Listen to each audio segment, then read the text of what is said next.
उन्हें हंगामा खड़ा किया। पहले आपने कहा जी अकाउंट्स असिस्टेंट का ये सिलेबस कर दीजिए, उन्होंने वो कर दिया। फिर आपने कहा यूं कर दीजिए, उन्होंने वो कर दिया। अब आप कह रहे हैं यूं कर दीजिए। मतलब तमाशा चल रहा है। कोई एसएसबी भी कोई काम करे या आप ही के इस मतलब आपको जो पसंद आएगा वो सिलेबस उसके ऐन मुताबिक होगा?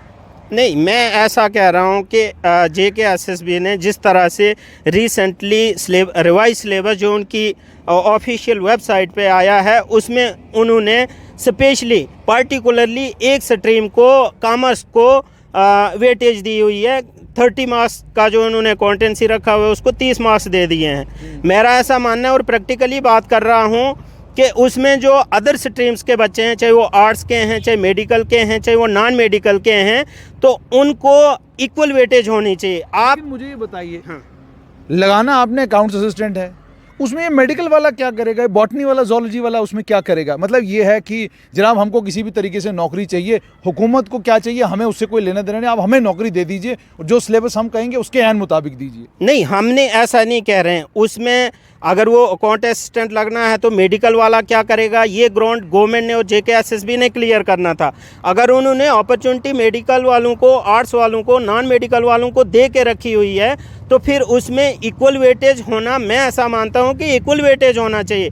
आप एक स्पेसिफिक स्ट्रीम को, कॉमर्स को 30% मतलब 30 मार्क्स का वेटेज दे रहे हैं। अपनी JKSSB अपनी तरफ से जो इम्पोर्टेंस दे रही है कॉमर्स को, मुझे लगता है वो बाकी स्ट्रीम्स के बच्चों के साथ नाइंसाफ़ी है। हम ऐसा चाहते हैं कि जम्मू कश्मीर SSB ने जो पहले अपनी वेबसाइट, ऑफिशियल वेबसाइट पे सिलेबस अपलोड करा हुआ था, उसमें इक्वल वेटेज थी। वो भी तो आप ही लोगों ने पहले वाला सिलेबस चेंज करवाया। मैं बताऊं ना, उसमें कॉमर्स वालों ने वहाँ पे दंगा खड़ा किया, 1-2 चैनल्स पे उन्होंने बाइट दी। और अगर कॉमर्स के स्टूडेंट्स जितने भी हैं, उनके प्रेशर में अगर JKSSB ऐसा कर रही है, तो मुझे लगता है बाकी स्ट्रीम्स के बच्चों के साथ सरासर नाइंसाफ़ी है। जब हम इक्वल, ये वन टाइम अपॉर्चुनिटी है, वन टाइम चांस है। ऐसा तो नहीं है कि 5th पास हो जाएगी कम नंबरों से तो 6th में एडमिशन मिल जाएगी। जब वन टाइम अपॉर्चुनिटी है, वन टाइम चांस है। जी हाँ, समझाइए जी।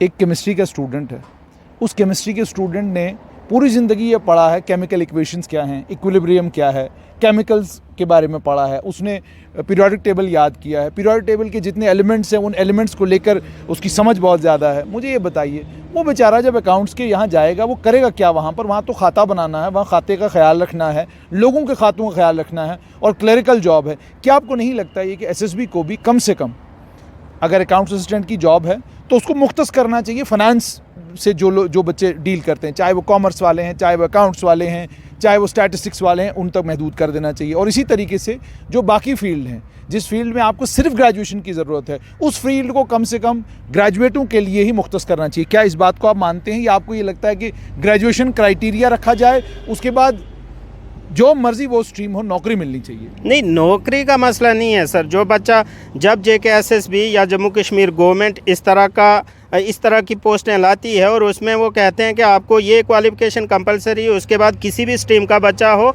वो इसमें आ सकता है, तो बच्चे डिफरेंट इंस्टीट्यूशन से उस चीज़ की कोचिंग लेते हैं, वो अपने आप को उस चीज़ के लिए प्रिपेयर करते हैं। जैसे बिहारीलाल जी, आप मुझे ये बताएं, आप ये सवाल डिपार्टमेंट से क्यों नहीं पूछते, जिस डिपार्टमेंट ने ये सिलेबस तैयार करके JKSSB को दिया? क्योंकि SSB तो सिर्फ एक रिक्रूटमेंट एजेंसी है, सिलेबस वो नहीं बना रही, सिलेबस तो डिपार्टमेंट दे रहा है कि जनाब ये हमारा सिलेबस है, ये आपको हमने इतनी पोस्टें रेफर कर दी, अब इसके मुताबिक आप क्या कहते हैं, सिलेक्शन कीजिए। नहीं, हमारा कोई स्पेसिफिकली JKSSB से ही ये क्वेश्चन नहीं है। देखिए, हम जम्मू कश्मीर के होल एडमिनिस्ट्रेशन से, गवर्नर इंतजामिया से, JKSSB के चेयरमैन साहब से, और जो ये सिलेबस बनाने वाली कमेटी है, उन सब से हमारी ये मोतबन्ना इल्तमास रहेगी, मोतबन्ना गुजारिश रहेगी कि जब भी आप इस तरह का कोई फ़ैसला लेते हैं, उसमें एटलीस्ट अपनी ओर से किसी एक स्पेसिफिक स्ट्रीम को इम्पोर्टेंस न दी जाए, इक्वल वेटेज दिया जाए सभी स्ट्रीम्स के बच्चों को, ताकि बच्चे सफ़र न करें। मेरा ऐसा मानना है सर। बहुत बहुत शुक्रिया। तो ये थे बिहारीलाल भूषण। आपने सुन लिया कि उन्होंने ये कहा कि आप माफ़ कीजिएगा, अकाउंट्स असिस्टेंट की जो पोस्टें निकली हैं, उन पोस्टों में सिलेबस को लेकर उन्होंने ये कहा कि जो सिलेबस पहले था उसको बदला गया, उसके बाद अब जो नया सिलेबस है उसमें कॉमर्स वालों को वेटेज ज़्यादा दी गई है। अब ये तय उस डिपार्टमेंट को करना है जिस डिपार्टमेंट ने ये पोस्ट एडवर्टाइज़ करी है, और SSB को ये तय करना है कि ये जो सिलेबस खेला जा रहा है, ये कब तक सिलेबस खेला जाएगा। आप जब किसी पोस्ट को एडवर्टाइज़ करते हैं, उसको एडवर्टाइज़ करने के बाद जो सिलेबस आप जो सिलेबस आप इम्तिहान के लिए दे देते हैं उसको आप बदलते क्यों हैं? अगर इसी तरीके से कभी एक धड़ा आएगा आप उसकी सुन के चेंज करेंगे, फिर दूसरा धड़ा आएगा फिर आप दोबारा चेंज करेंगे, अगर ये तमाशा होना है तो फिर रिक्रूटमेंट आसान काम नहीं होगा, रिक्रूटमेंट बहुत मुश्किल हो जाएगा, क्योंकि आप एक धड़े को खुश करेंगे, दूसरा नाराज़ हो जाएगा, दूसरे को खुश करेंगे, पहला नाराज़ हो जाएगा। और दूसरा, ये सरकारी मुलाजमत बेसिकली सरकारी कामकाज को ठीक ठाक करने के लिए है, सरकारी कामकाज को अच्छा करने के लिए है, सरकार की एफिशिएंसी को बढ़ाने के लिए है।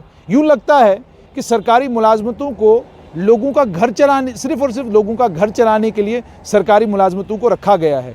इस आइडिया को भी लोगों के बीच में क्लियर करने की ज़रूरत है और इंश्योर करने की ज़रूरत है कि बेस्ट पॉसिबल टैलेंट जो है वो आपको सरकारी मुलाजमतों के लिए मिले, और वो मिलेगा आपकी शर्तों पर, ना कि लोग आपसे शर्तें बदलवाते रहें।